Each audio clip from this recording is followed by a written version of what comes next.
أعوذ بالله من الشيطان الرجيم. بسم الله الرحمن الرحيم.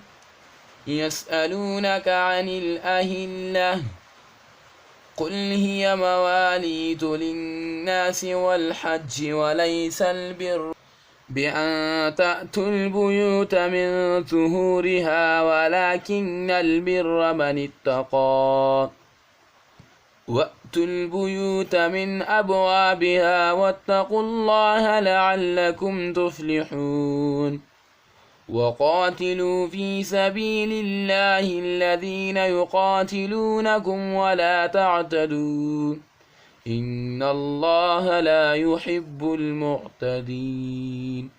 واقتلوهم حيث ثقفتموهم، وأخرجوهم من حيث أخرجوكم، والفتنة أشد من القتل، ولا تقاتلوهم عند المسجد الحرام حتى يقاتلوكم فيه، فإن قاتلوكم فاقتلوهم، كذلك جزاء الكافرين.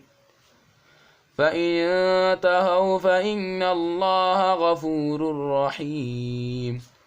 وقاتلوهم حتى لا تكون فتنة ويكون الدين لله، فإن انتهوا فلا عدوان إلا على الظالمين.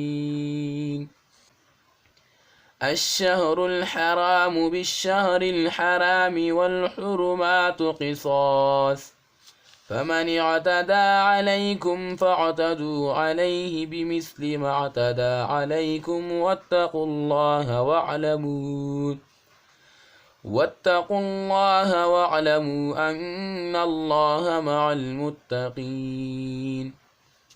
وأنفقوا في سبيل الله ولا تلقوا بأيديكم إلى التهلكة، وأحسنوا إن الله يحب المحسنين. وأتموا الحج والعمرة لله، فإن أحصرتم فما استيسر من الهدي،